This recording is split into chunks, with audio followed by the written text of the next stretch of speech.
So 1, 2. Check 1, 2.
We have our incredible UK team here, and we have an incredible panel that I'm really excited to introduce you to.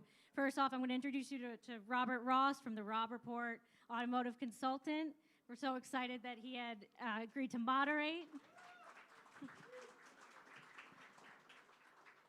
And he has a really exciting panel discussion coming up right now. And Robert, take it away. Caroline, thank you very much, and thanks for the gracious invitation to actually chair tonight's conversation. It's great to see everybody.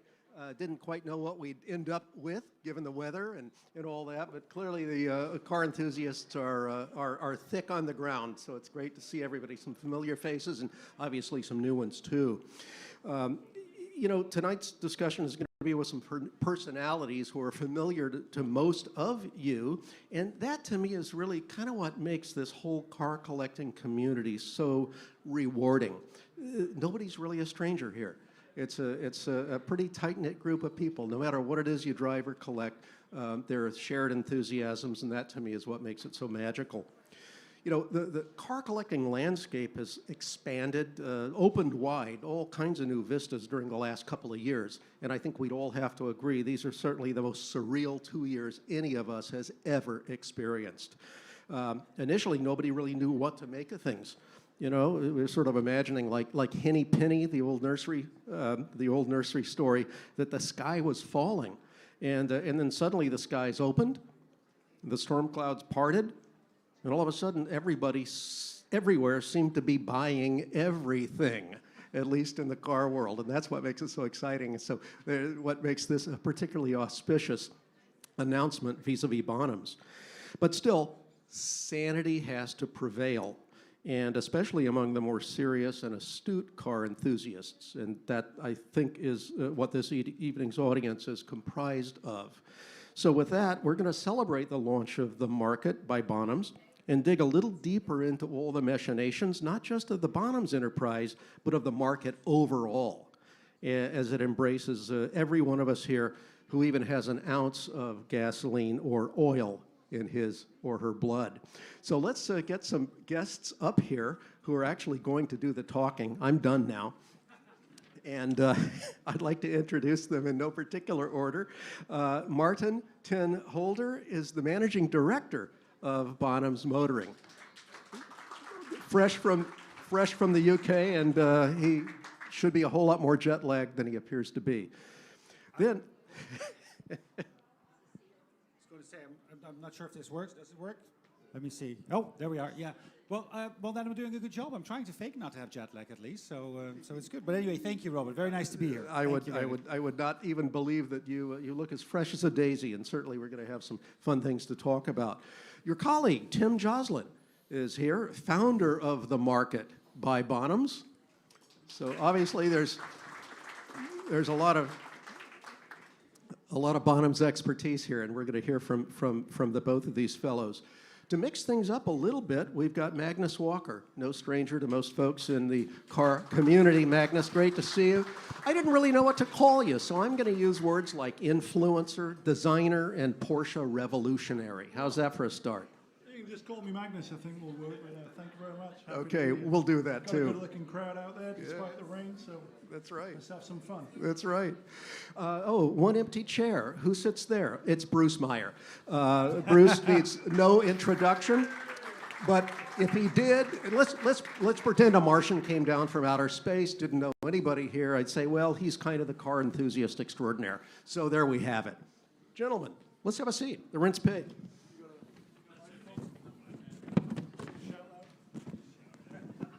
Bruce, you might need a microphone. Bruce needs a mic. There we go. It's like a comedy show up here. Thank you. Boy, I'm sitting in back of a Thank you, GTO Caroline. judge. Look at that. Caroline didn't introduce herself properly, okay?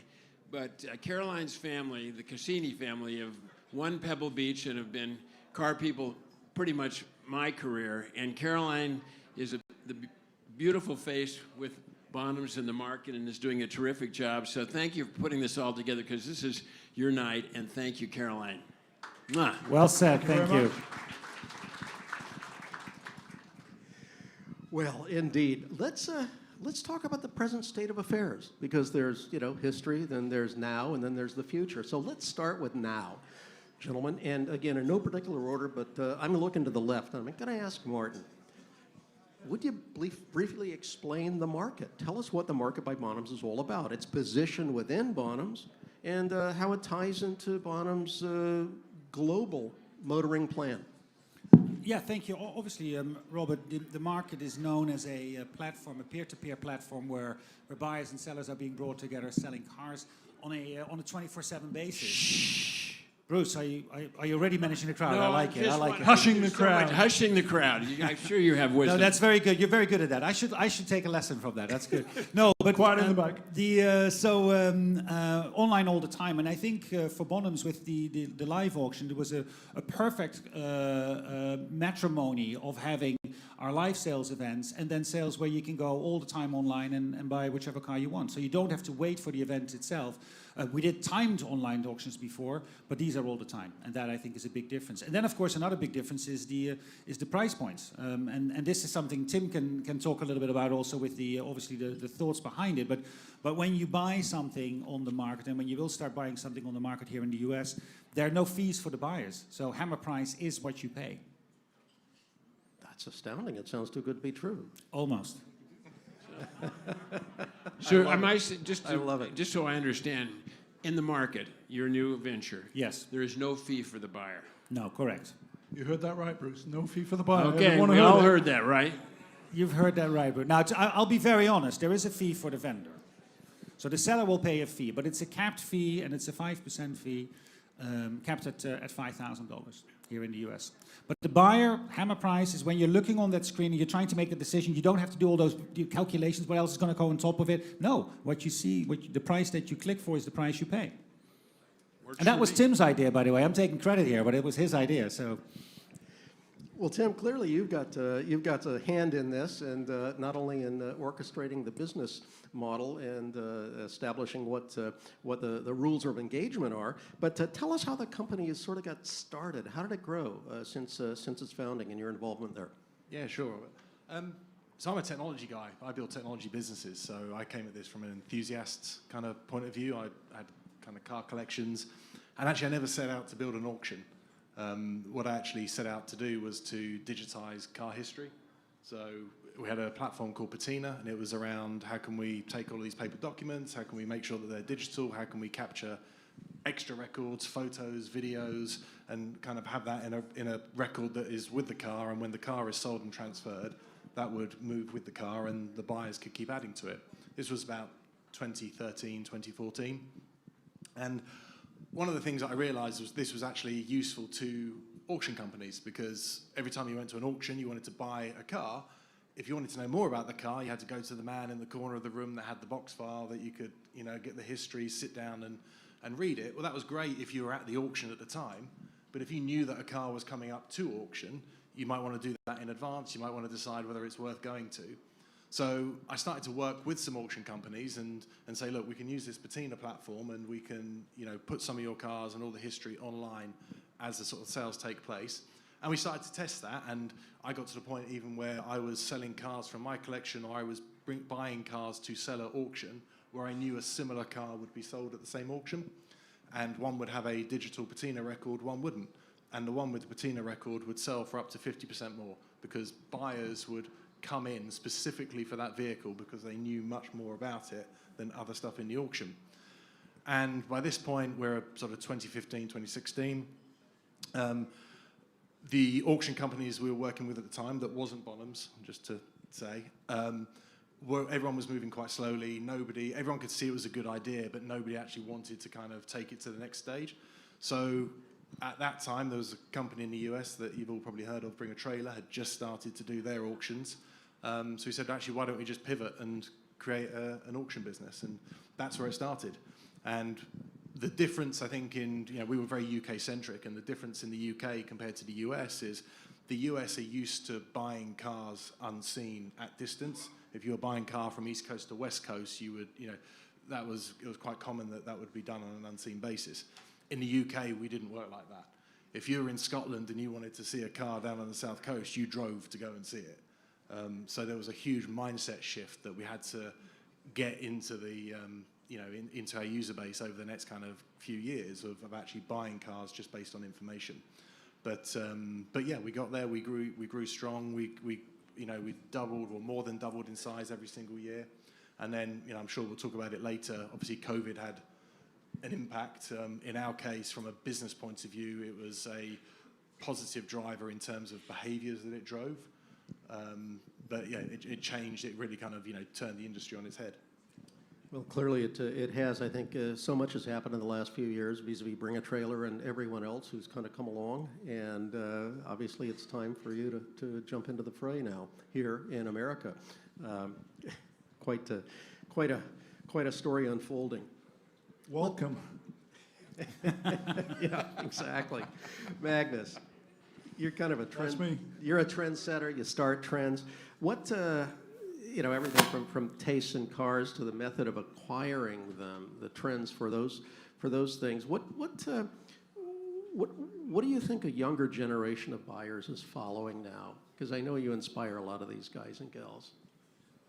For me, my sort of theory is always the same. Just buy what you personally like and don't worry about trends. I don't follow trends. I just personally, I'm into something, I buy that. A lot of people approach me and say, it happens all the time. First time buyer, I'm looking to get in a Porsche. What's a good investment? And I always say, you're looking at this from the wrong point of view if you're looking at it financially. For me, I look at things that I call memorable moments and smiles per miles, and you cannot put a price on that. So for me, that's how I look at things. My timing, it's always about timing. I think for me, I always bought things before they became popular, before they doubled and tripled. And it was just stuff I was personally into. I'm a goal-oriented collector. I had a goal to have, X amount of, one of every Porsche ever made, whether it was front engine, rear engine, or mid-engined, air and water cooled. So it wasn't specifically 911 when it came to Porsche, but for me, it's always the same. Just buy what you like and don't worry about miles, and don't worry, this is my personal thing, don't worry about driving it in the rain, for example. In the UK, I'm from England, you see a lot of never driven in rain. You go, well, you're not really driving your car, right? These things are built to be driven. I was just up in Santa Barbara almost and took a drive in a Bentley 1929 Speedline 6, literally 3 hours ago, and then I drove a 1958 S1 Continental today. So for me, personally, it's all about variety. Porsche is sort of my religion, I suppose, my drug of choice, but I like the experience of what vintage cars give, and it doesn't really matter what it is, because no two drives are ever the same. So when people say to me, what should I get? I go, get whatever you're into, whether it's a poster car on the wall you grew up as a kid, whatever that may be. It always changes, right, depending when you were born. For me, in the 70s, it was a 930 Turbo. That was a poster on the wall. But I think any kid growing up anywhere in the world in the 70s or 80s, it would have been a 930 Turbo, a Lamborghini Countach, of course, or maybe a 512 Boxster. Today maybe it's a Nissan Skyline GTR, or, maybe it's something Ken Block's doing. It's influences all over, inspirations all around. So my motto is buy what you personally are into and don't worry about values. For me, I put the value in the journey. I think what brings all car guys together is the thrill of the chase initially. Nothing's easier than that now. You're looking online, whatever forum it is, you get out your phone and you're finding things. So the thrill is the search. Ultimately, humans like to collect, whether it's stamps, cars, guitars, watches, art, crystals, whatever it may be, right? We like to collect things. But when it comes to cars, the bond that brings everyone together, that fills a room like this on a rainy Saturday night, really is the thrill of the automobile. And you just pick your poison, whatever era it is, and whatever sort of floats your boat. And I think that's what brings all true car guys and girls together. And tonight's a perfect example of that. So I don't know if that answers your question, but I'm a rambling man, and that's what I'm saying. Well, I think it answered every question you were going to ask. That's right. And you might even be, and who knows? Thanks, Bruce. All right, my job is done. Ditto. All right. Later, guys. You might even be a rambler man. There may be one or two in the room be. here, but that would be... Don't let the hair fool you. That would certainly be a road less traveled. Bruce, talk about the thrill of you talk about the thrill of the chase, Magnus. You've certainly had the thrill of a lot of chases, Bruce. I mean, you've been in the front row of the action for decades, buying, rarely selling, but certainly driving.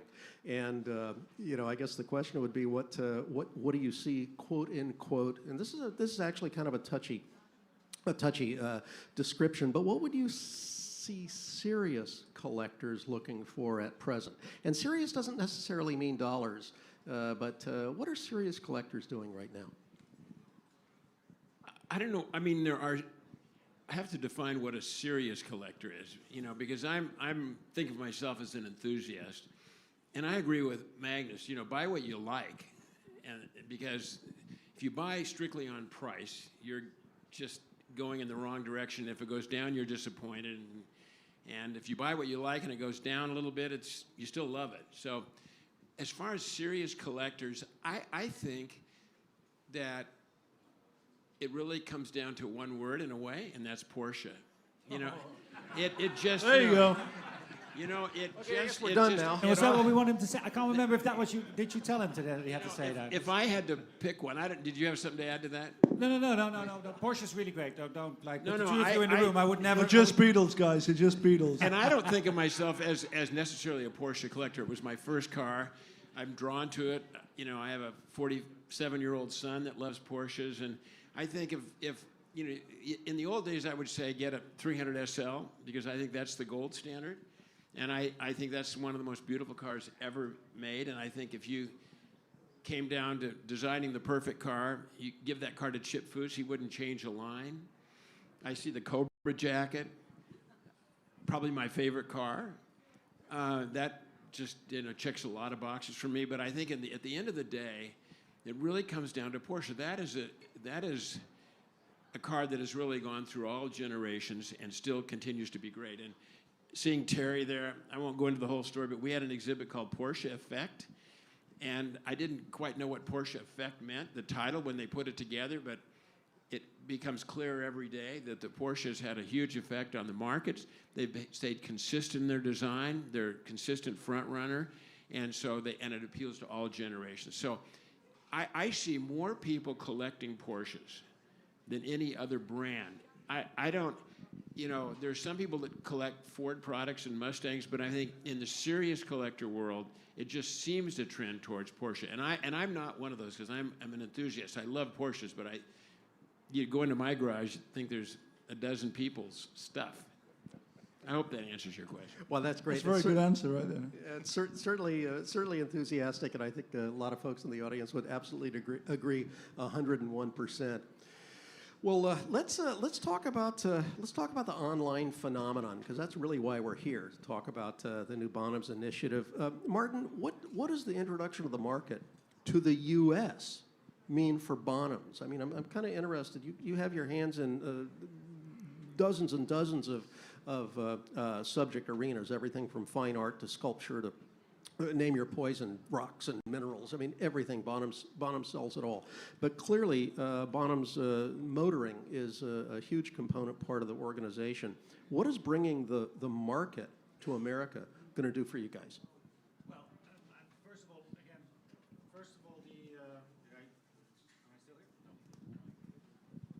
First of all, thank you. I'll give it back to you. First of all, I think what's important for us, obviously, the market here is an enormously, tremendously important market for the organization. And Bonhams didn't do an awful lot in the motoring in online sales up until about a year ago. And when we met Tim and the opportunity to work together and acquire the market, we were very excited because not only did we think that it would actually give us an additional tool, which we know, or additional portal, which was important for our clients, but also would actually, for us internally, immediately answer a need that we felt we had for the motor division, which is to have these cars online all the time.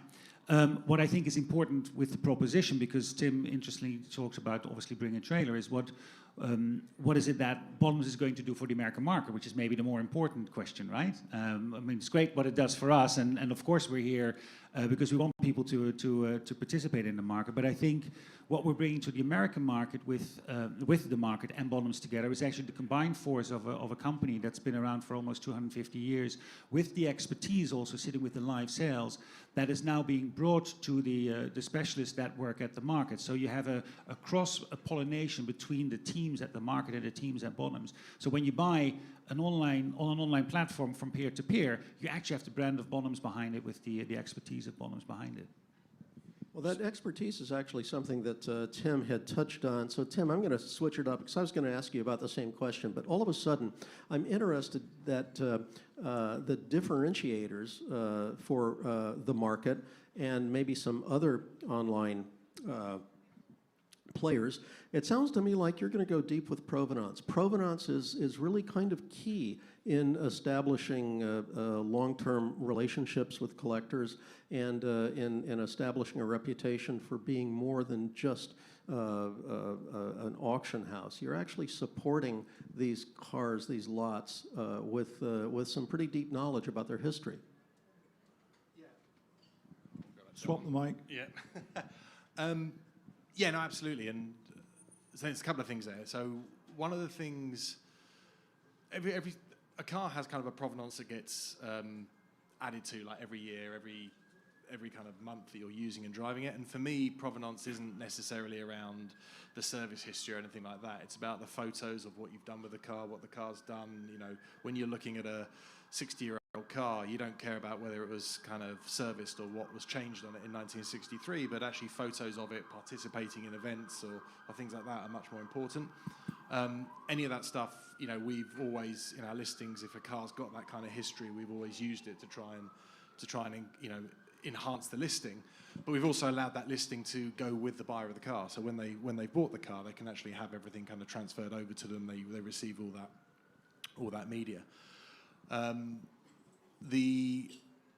What was the other part of that question? Was on the online? Well, really, I have a quick question, just so because I'm trying to understand where we're going. Because, like, at the end of the day, there are already sites out there, and I think you answered the question. Bonhams brings credibility and 200 years of history. Are you going to have a daily offering like other sites? Or are you doing a periodic offering with an upper level? I mean, no. And I think Robert was asking the question: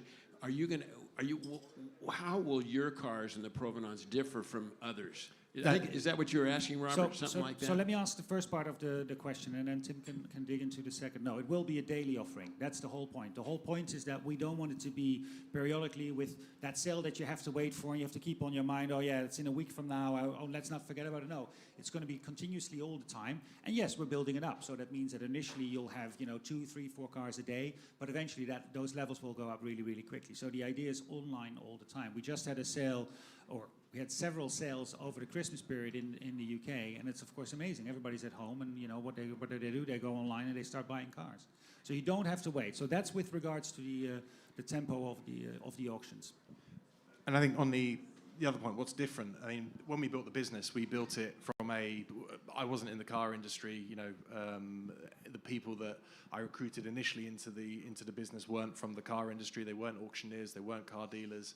Everything was, there was a certain naivety to that. We came in and we looked at things differently, but there was also some pluses in the way we did things. That's what led to the fee structure that Maarten mentioned earlier, because as far as we were concerned, if somebody was selling a car and we were going to the effort of photographing it, writing a listing about it, we were providing the seller a service. We weren't providing the buyer a service. So therefore, that's why we charged the seller and not the buyer.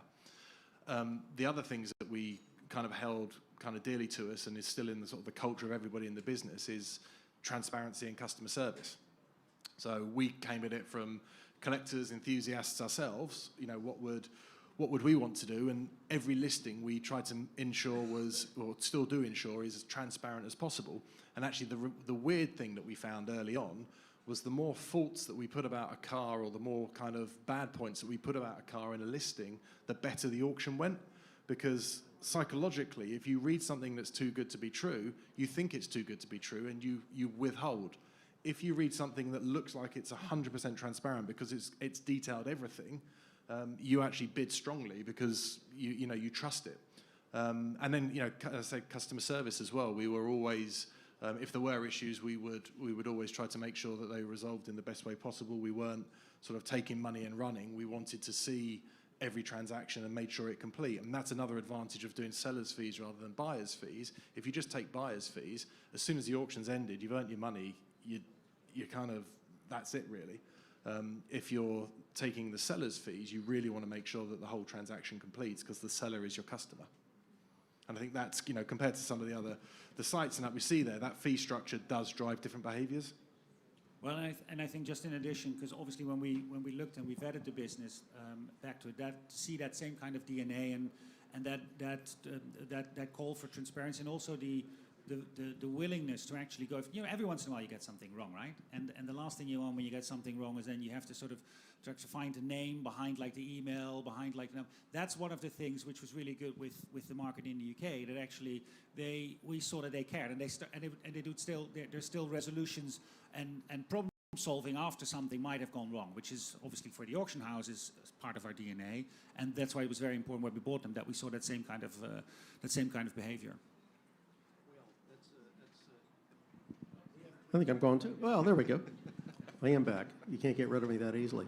Magnus, put you on the hot seat, if I can. What's your take on online auctions? Have you gotten involved, especially in your world of really esoteric one-off stuff? I mean, you create some interesting things. I mean, can things like that actually go online? Sure, it's a dodgy world out there with second-hand car dealers and all that. He's a geezer here, he's a geezer there, but be careful, right? Hello, John bought a new motor and all that stuff. For anyone that understands, lock, stock or something like that. But I've only ever really bought a couple of cars online. I would say 90% of the cars that I own are always word of mouth. What I've learned with some of the rarer cars that I've purchased is patience is one thing. Because, sometimes you think you're going to land this big fish, this holy grail car. For me, it happened with the 64 911 Porsche, of which only 232 were made. And the car wasn't for sale, and I'd posted everywhere I was looking for one, and this is really a special car, 64 911. And this is how great the world is sometimes, especially the car world. I got an email from a guy in the Netherlands who sends me this little link about this guy, Chuck Rizzo, who owned this 64 911, and he had a little one-paragraph blurb on some online car forum that was not Porsche-centric. This is the key, it wasn't Porsche-centric. And he was just inquiring some information about a 64 911. Didn't say it was for sale. I get an email from the guy in the Netherlands, forwards me to Chuck Rizzo's info. He's back east in Pennsylvania. I strike up a conversation which, to begin with, you just listen. You let the guy tell the story about this car. You don't say, is it for sale, or how much does it cost? And he tells me how he came back from the military, served in Germany. The car had been in Germany. He was like the third owner. Tells me a story. He's driving down the coast from Pennsylvania to Florida. He got pulled over by a highway patrol in Florida with a joint in the car, and he had to pay the guy like $100 to get out of the ticket. And then life gets in the way, family, kids, gets into Harley Davidsons. He parks a 64 911 in his garage. And he was really a Corvette guy. And he sort of forgot about it for 30-odd years. And older guy and wasn't aware of what was going online with the market, and he's not on the Pelican Parts Porsche forum or whatever of forum. And so he wasn't really aware what was going on in the Porsche market. But this was multiple conversations over about 3 months, because I didn't want to ask the question, hey, is it for sale? And him getting offended and tell me no. But at some point, you got to say, okay, are you interested in selling the car? And he goes, well, I'd like you to be the custodian of the car. I go, sure, what do you want for it? And tells me a number that was really, really pretty low. And I said, okay. And at the time, I put a deposit down and made a couple of payments. I'd bought a few other cars and didn't have much expendable cash, but he trusted me, and I was just hoping that no one else found out about this Holy Grail car. And that was how I found a numbers matching slate gray red 64 911, which is kind of in the Porsche world, this Holy Grail. But along the way, Chuck Rizzo said to me, hey, I want you to be the custodian of the car. I think you understand custodianship. We don't really understand him. And he goes, I don't come to LA very often. I haven't been there in 25 years. But next time I come, will you loan me a car to drive around? I don't want to have a rent-a-car. I go, sure, no problem. You can borrow whatever you want. End up buying the 64 911. He comes to LA. I loan him my 66 911. Gets behind the wheel of an early 911 for the first time in about 35 years. Falls back in love with it all over again. So that's sort of, one great story of me acquiring a car not at an online auction. I did once buy another car about 2.5 years ago at a familiar auction house, which you guys probably know. It's something like, Batman or something like that. And anyway, it was a 79 S2 Lotus Esprit, restored, running, driving car. So, I didn't even have a Bring a Trailer account. I get online, I set the account with a few hours to go. I end up winning this auction. I'd always wanted a Lotus Esprit, James Bond thing. I used to own a Lotus 73 Europa twin cam. So I'm all excited. I buy this car. It's in the teens. remember, it's a running, driving car. So, of course, you know, when it arrives off the trailer, it doesn't run off the trailer, won't go into gear. I call the guy up, and he goes, you know, he's the Lotus owner, but he hadn't restored the car. It was sort of a flip scenario, and I go, it won't go into gear. And he goes, oh, you got to be sensitive with it, and it's a little flicky thing. Turns out, you know, there was no transmission fluid in the transmission. That's why it wasn't going into gear. But it ran on the trailer when it came off, and that was just a slippery slope of Lotus ownership, you know. One day you could get in the car, you know, one day I had to climb out over the passenger seat, which is not easy to do. When he's 6'2" in a Lotus Esprit, I got stuck in it. The other day the windows wouldn't go down, and, you know, it was like this frustrating thing. You know, finally, you know, when it was actually running, it was awesome. I went for a drive down to the Crest Highway, chased down some Porsche guys and thought, this is great, but it needs, you know, a bit more power and it needs better brakes. But it's an emotional experience, I guess, is what I'm trying to convey. You know, from the good, the bad, the ugly. But at the end of the day, you know, patience. And I always say expect the worst and hope for the best. I've owned a lot of cars, and whatever price point I've bought a car at, whether it's a couple of bucks or a few more bucks, I've always had to do something with it. You know, and I'm not talking about customizing it and personalizing it. I'm just talking about deferred maintenance. You know, one of my current pet peeves are these guys, you know, with the GT3 RS paint to sample with no miles on it. And they don't want to drive it because they don't want to devalue the car. You know, so for me, I say the car world is like a big piece of cake and there's a slice for everybody. Some people like to go to Pebble Beach and have the car on a golf course and have people with white gloves and Q-tips judge it, and that's fair enough. And some people like to go fast, and some people like to build, and some people like to restore. But it all comes down to variety, right? And, you know, I'm kind of getting excited just thinking about what other car I may want. You're excited right now. You're worked up. I'm getting worked up, yeah. So I'm going to stop and hand it over to Bruce. Well, but boy, I'm going to slink into my doghouse because I've just been put in my place. But that's all good. There is something for everybody. And by the way, Magnus, Lotus Hope springs eternal, and you definitely get some. Lots of trouble, usually serious, but I still like them. That's great. Nothing wrong with that. Bruce, quick question for you.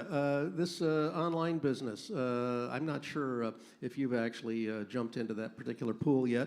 Is this the new normal? Seems to be. Is that a good enough answer? That's great. That's Works great. for me, and I'm sure it works for these guys too.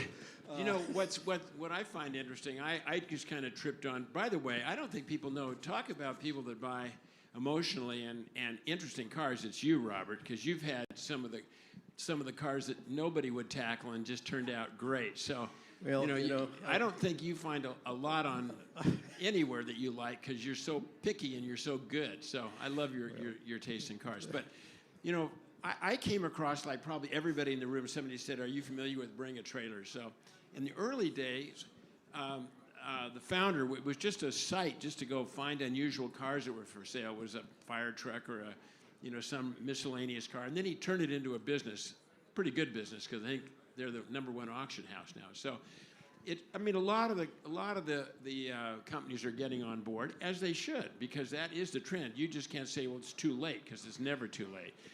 Especially if you're going to do it better or add something to it. And I'm sure Bonhams will put their own spin to it and do a great job.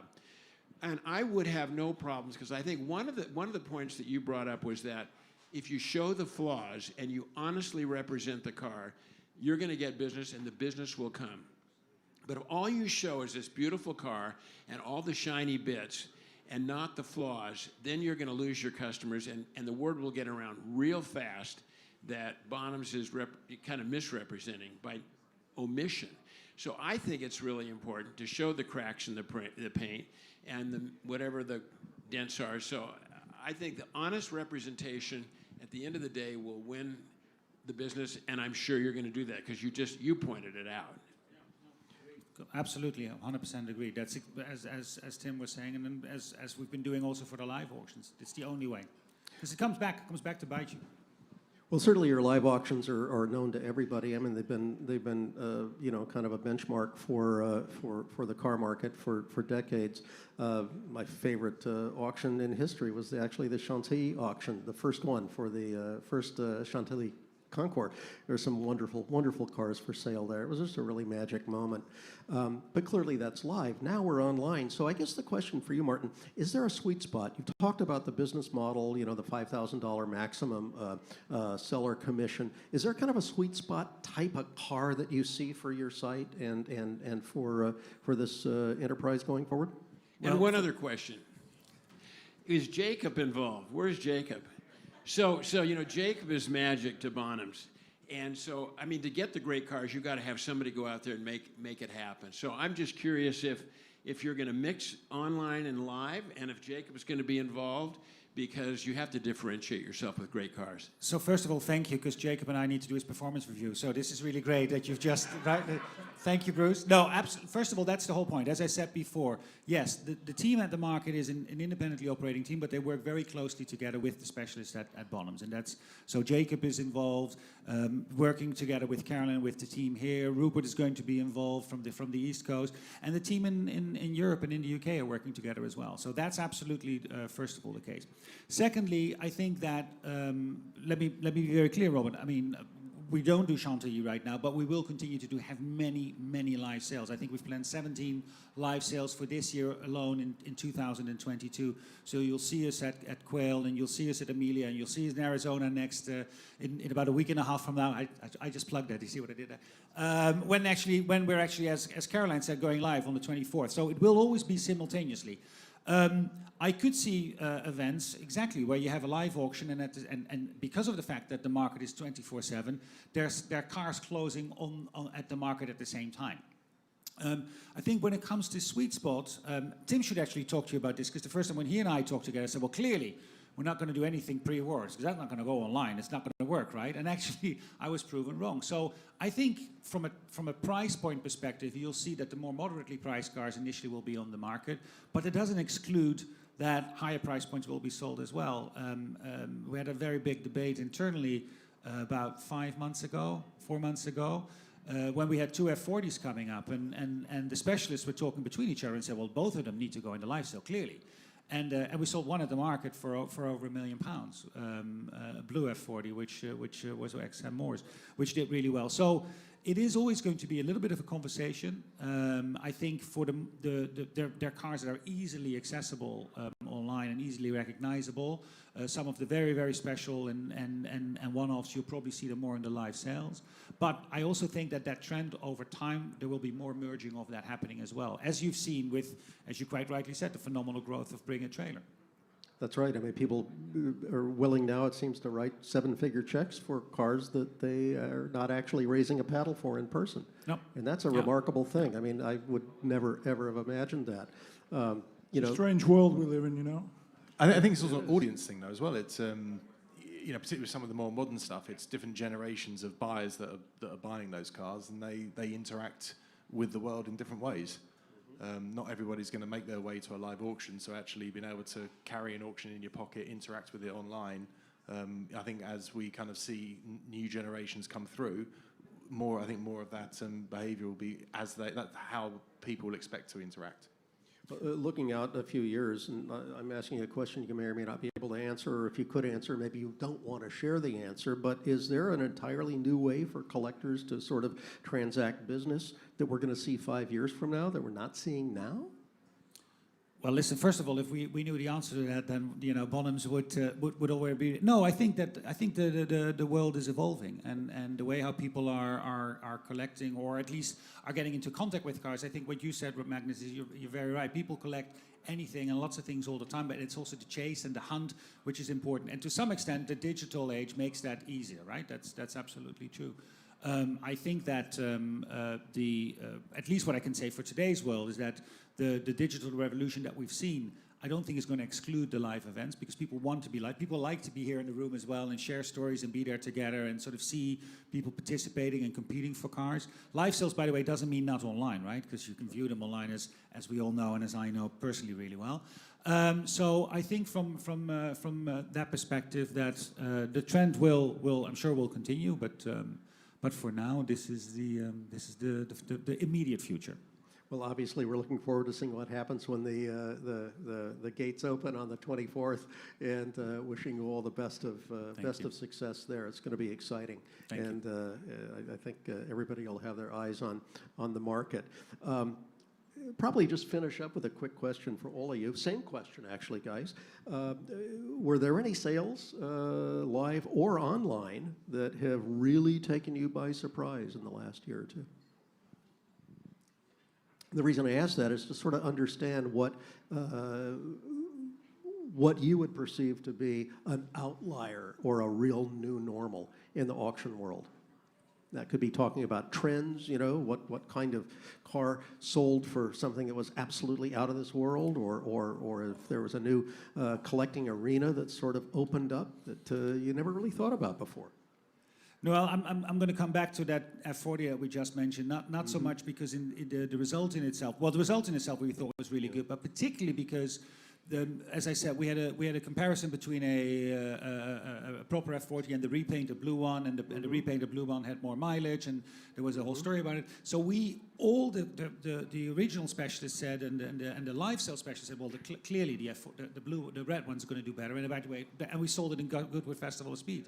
But the blue one sold better, and it sold to an entirely new client base, and people that were engaging with the market and the market at Bonhams in a different way than the current client base was. So I think what the interesting point there was, first of all, we think, oh my God, what does this mean for the entire market?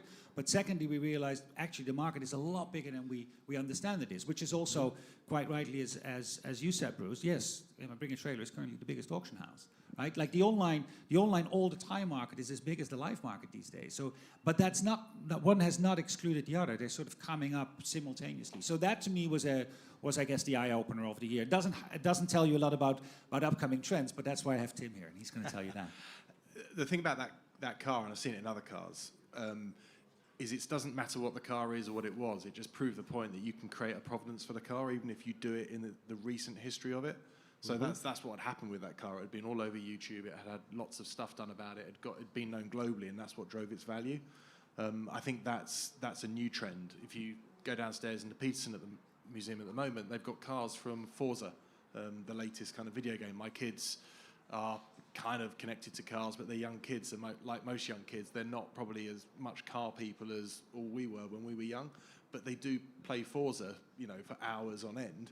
And if I showed them any of the cars down there, they would know instantly what they are. They would, you know, and it's a different. I think that's kind of what I'm sort of seeing that's different now. Is it's not necessarily about what a car is or what it was originally. It's around what it's done, what it's been featured in. That's certainly kind of generationally what I'm sort of seeing people are looking for. That's right. Well, my thought on this is no one wants a red Ferrari, right? But I do have a buddy that just sold a red Carrera GT with only 780 miles on it for almost $2 million. So maybe they want a red Porsche. Maybe that's the trend. Maybe red Ferraris are out and red Porsches are in. Who knows? Well, there weren't many red ones made, so there you go. Yeah, I mean, you know, one trend I do see is oddball colors. Not necessarily my pet peeve paint to sample, but oddball colors, unusual cars. You know, like a white Ferrari F40. Or a green Ferrari F40, or, you know, oddball colors are trends. But, you know, you talked about video games, youth today, you know, Need for Speed, Forza, Gran Turismo. You know, I think for the car culture world to continue, obviously there's a new generation coming in, you know, new people coming into the market that I think trends change. You know, pre-war Bentley blowers are still very, very cool, right? We all love them, but do the kids today know what they are? You know, maybe their hero car is Ken Block's Hoonicorn, right? And, you know, Fox Body Mustang, is this the next big trend? So things are always evolving. I think you got to, you know, keep moving forward. But to sort of what Bruce said earlier, quality never goes out of style. You mentioned the 300 SL Gullwing. You know, this is one of my all-time favorite cars. I could never afford one, but if they were like priced like an E-Type Jag, I would actually have one of those cars in a heartbeat. So, you know, to me, great design, whatever it is, whether it's a Renault 5 or a Gullwing or, you know, an R32, whatever it may be, that never goes out of style. I think the hobby's stronger than it's ever been. You know, tomorrow there's a Shelby Cruise in here, which is going to attract a lot of attention. The Malibu Cars and Coffee is healthy. You know, it's just The LA Cars and Coffee in Griffith Park is perhaps one of my favorite places. So I see a lot of young people at car events all over, and I think that's what we have to encourage is people getting behind the wheel, getting out and driving pedal to the metal, or never lifting, and just having fun. So on that, Bruce, never lift.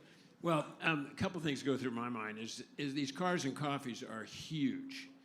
I mean, that's a phenomenon that just came out. Everybody wants to drive their car and show them off, and there's just not enough car shows around, so the cars and coffee are a huge phenomenon. We could probably go on for hours on that one. But what interests me and what I find so true is that the buyers really know quality. You know, you can run a bunch of cars, and then they can tell which are the great cars. And the great cars really bring the great prices, you know, so you think, well, the market doesn't know one 911 from another or one 300 SL. They all look the same, but then they don't, because the buyers can figure out what are the great cars. And the 300 SL, on Bring a Trailer, I think one of the records they set was on a 300 SL Roadster. Peter Fedora's car, a local guy. Also today, Meekham's just sold a steel 300 SL Gullwing for over $2 million. It was substantially over $2 million. I didn't see the car, but I'm guessing that car was pretty terrific. And so the buyers really know, and the huge prices generally are because the car deserves it and are great cars. And I think that's what Bonhams can bring to the market. You know, with these online auctions, Bring a Trailer used to give you half a dozen cars a day, and I could run through them. Now it's like 90 cars, and I don't have time for that. I don't have time. You know, so that's where I think the better auction companies will curate their cars well. And somebody that has a great car doesn't want to wait till, you know, August. Mm-hmm. And so that's where Jacob and Caroline can come in and say, look, we have an alternative. And this car is great, and it will be great online, and it'll sell online because it's that kind of car. So I think the online market is, you know, you think it's just over. It is just hasn't been tapped. Agreed. And I think that this is a way for worldwide. Not everybody lives in LA where they can come and enjoy the Petersen Automotive Museum. Some people are like outside, and they can look and see a great car. They know a great car, and if you get the reputation for representing it honestly and honorably, you're going to have great success. And that's where the Bonhams name comes in. You look at Bring a Trailer, nobody had ever heard of it. And you know, I think that with Bring a Trailer, you've got to have an eye. You've got to sort through and find out the great cars if you're a buyer. I'm just not a buyer because I'm so picky, you know. But I think this is where Bonhams and Jacob can bring some really spectacular cars. And I wish you well, too. It's such a great organization and really nice people involved. Thank you. Well, Thank you. Yeah. That sounds like as good a wrap as I could imagine. Certainly don't want to overstay my welcome here. I know you folks have been patient. It's been about 45 minutes. I don't know if there's time or if anyone wants to take any questions or if I bet there's some questions out there for these Shout guys. them out. Shout them out. Hannah Elliott in the second and back row. 3 questions. Is this the beginning of the end for live auctions? Number 1. Number 2, will there be a Bonhams app for online sales and an app? And number 3, how are you successful if you don't charge a buyer's fee? So I'll start with the first one. So Good no, questions. as I just said, it's definitely not the beginning of the end for live auctions, because as you can see, the markets are living right next to each other. They're working in tandem, and so we'll definitely hold live sales auctions and continue to hold live sales auctions. As I said, we've got 17 planned for this year, and if anything, we'll increase the spectacle during those auctions, because people. But that's the thing we noticed coming back from COVID. People are so glad to be out there again and sort of standing in front of an auctioneer rattling on for I don't know how long. It actually, to create extra pizzazz and something extra there is something that we want to do. Secondly, we have an app. We do have an app, actually. So there is an app at the market and there's an app at Bonhams that we're using. So we'll continue to improve it. One of the things that we learned when we started working together is that the market had these systems which were slightly different from ours. So we're merging them as we speak. And then your final question was... Can I add something in a question? Oh, sure, kind of what yes. Hannah was talking about. I think that Bonhams is in a great place to enhance their live auction with the online. Oh, yeah. In other words, you know, in the old days, you'd go to the auction, and if you weren't there, you'd look at hammer price, you'd see what it sold for. But if people gain confidence in the process of bidding online, it opens up a whole new realm. If you're sitting, I've watched live auctions on on my computer, and maybe as you perfect this process, that when I'm at home watching Shanti auction and something comes up that I really like and I really know the car, I can bid. So I think the idea of perfecting the online process will enhance your personal auction. No, thank you, Bruce. You're absolutely right, and that's what we're working on. It's like the expertise. I mean, it's one of the things with when you have the live feed and you're looking at the online sales. There's that annoying sort of relay of 2-3 seconds. So we're working continuously to make that faster as well, so that when you click and you bid, that it's happening in the same time with what you're seeing on the screen.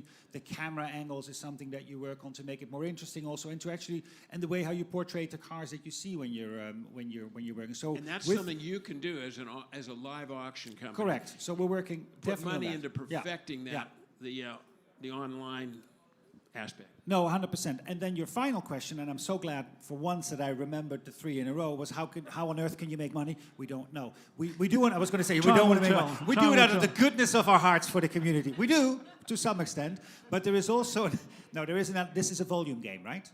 So you're absolutely right that 5% capped is very different, and is a very different value proposition, even for some of the online sales that you're currently seeing where you have vendors commissions and buyers premiums. Yes, that makes it tougher, but there's a few things how you mitigate it. One is the process has to be lean. So peer-to-peer means that in principle the car doesn't have to move and like be sort of shipped around 15 times, put onto a location. So the cost base is cheaper as it is. And then if the volume goes up, you're actually mitigating the initial reduction of the fees that you're getting in. And that's the hope, at least. So that's what I told my bosses. So let's keep it with that. Gentleman in the back corner there with a plaid shirt got a question. Would you like that, sir? Yes. Well done. I think that's a yes. No, 100%. Yes, we will. No, we will. Absolutely. Gentleman next to Hannah over there.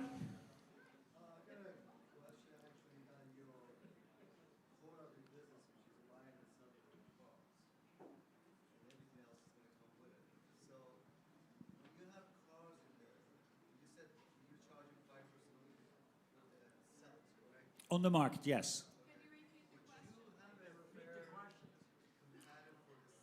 He's not done with the question yet. It's coming. Got to get that guy a mic, and this is a long question.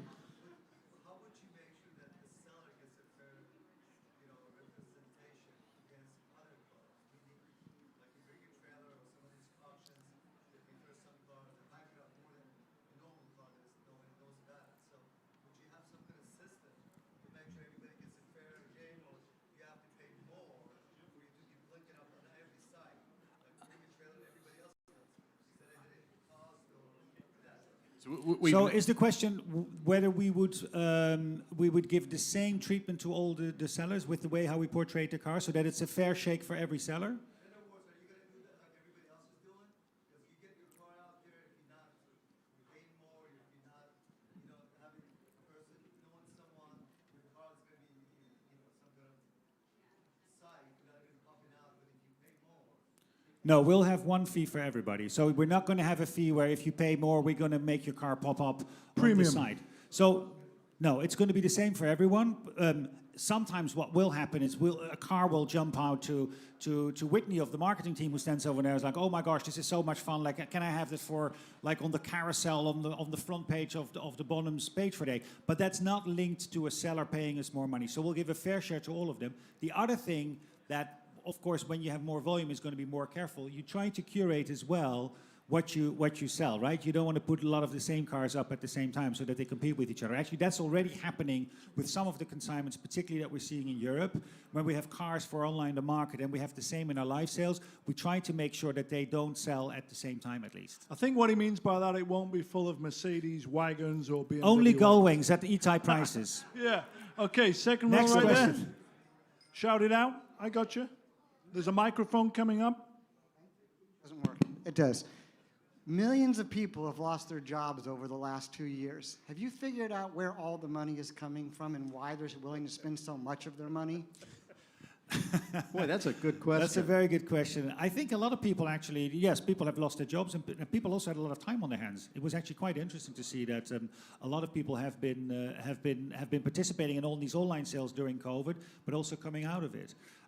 No, I think the buyers that we've seen participating have returned to our sales, and particularly in the last year or so, a lot of new buyers have come. Any other questions out there? Sorry, Studded jacket on the actually, third row? Just to sorry. add a little bit to just what you said there. What we saw, it wasn't new money being created. What we saw, particularly in the UK, was once they'd been locked down and they came out of lockdown, a lot of people came with a fresh perspective where they just said, I'm actually going to treat myself to the car, which I've always wanted, but I never had because I had it in a savings account or I did something with it. This is the only you live once, make the most of every moment, seize the opportunity. But And then definitely in the last 18 months, certainly from my perspective, we've seen more of that as a business. back row with the mic. Yeah, thanks very much. The bring a trailer model incorporates communication with the seller, and that's quite useful for the online community, I think. And Is that the peanut gallery that makes all the comments about that everyone loves to read while they go there? But it sort of helps the auction along, whether it makes sense for this, you know, or not. It helps the auction along. It kind of puts you in contact. I remember 18, 19 years ago, I just realized that. I didn't even think about it. I'm an early adopter. I was on eBay about 18, 19 years ago. Yeah, why has no one mentioned eBay all night? Listen, I was talking to this guy, I'm here, I was talking to this guy in Canada, and I was looking at this 59 Sprite, and I was able to talk to him, and I plugged him with so many questions, and I was able to assess whether I thought he was being honest or not, and it worked out really well. So there's something there. I don't know if it's possible to build a model where you can have access to the seller, but Yeah, so there's currently something there. we do it in two ways. We have commenting in the same way that Bring a Trailer does, and there's quite often around a lot of the sales, there's a good dialogue. Probably not as long and as extensive as sometimes you get on Bring a Trailer, but I don't think that's always a bad thing. And the second thing is you can contact the seller kind of privately through the platform as well, and set up a separate kind of email dialogue. So so you can, on your model, you can, the seller can chime in, so to speak, because I think that's really important. I also agree. Yeah, the seller can chime in both on the commenting and as a buyer, you can reach out direct to the It's seller. all about communication. Did you ever buy the Sprite? The 59 Sprite, did you buy it? I've still got it. Still got it. Whoa, all right. That's a big hand for that guy. Leather jacket on the third row right there. I think with the lady studs. over there has a question. This is fun, right, guys? We're having fun here or what? My husband passed away in end of November 2019. He left me with 3 cars that I had to sell by the end of the year. One of them I sold on Bring a Trailer. And it was kind of no muss, no fuss. I had to take the photos myself, which I didn't like. I didn't even know how to open up the hood or the trunk or anything else. I had to read the manual for that. But it was $1,000, and I was able to get rid of it, but I didn't love the price. I'm just wondering, is there some way that you can evaluate the value for the seller as to what the car might be worth? Yeah, we do that. And you charge more. This was a newer car, and my sense is that your model is more older cars. Is that true? Well, it's classic and collectible cars, but that doesn't exclude modern cars. It depends on the type of car. But to come back to your question, we do actually put values on it with our team. So there are reserves on all these listings. No, not necessarily, right? Like in live sales, you've got cars without reserve, and sometimes without reserve is a way to create a lot of interest. And you can have cars with reserves. You can have both. But when you go on the website right now, you'll see cars being offered with and without reserve. How long are the sales for? Because this was like 2 weeks, I think, or a week. Yeah, so we'll always preview something for 7 days, then the sale will run for 7 days. Okay. Any other questions out there? Shout them out. So you mentioned that you guys certainly seem to be very enthusiastic about Porsches. You mentioned that maybe you would have some modern Porsches. Are you going to have any, maybe 2019 Porsche GT2 RS in mind? Nobody wants those cars. Come on. No one wants those cars. Come on, Can't- get a can't- Cayman GT4 RS. That's what you really want. Can't give them away. Thank you, sir, for that. We have one last question over there. He's already asked the question. Come on. I was just going to ask if you guys look over the transaction of a car and securing the money and payment, will you guys be involved in that to make sure both sides are happy, or you just... Yeah, so like I said, well, the way how it works is that the buyer will pay directly to the seller, save for the 5% fee, which will be deducted from the buyer's price. But we've gotten involved in certain cases to make sure exactly. If there's something which didn't come out right, we would get involved. And are you bidding on a car, or are you just holding your hand up, sir? If That's a good Carolyn is question. okay, we're going to sell. No, the criteria are that it has to be, obviously it has to be a genuine car. It has to be a car that that the price points, like I said, work. And well, I think to be quite honest, it's a kind of car maybe at a lower price point that we would be proud to sell at Bonhams as well. Anyone else? Victor in the front? Do you want to talk about Baja or off-roading, anything like that?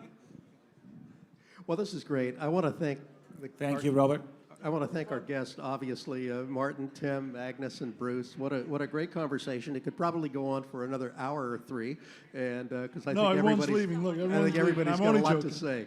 But it's been an awful lot of fun, and most importantly, I think our hats are off to the folks at Bonhams with best wishes for a very auspicious launch next week. Thank you. Thank you very much. Appreciate it.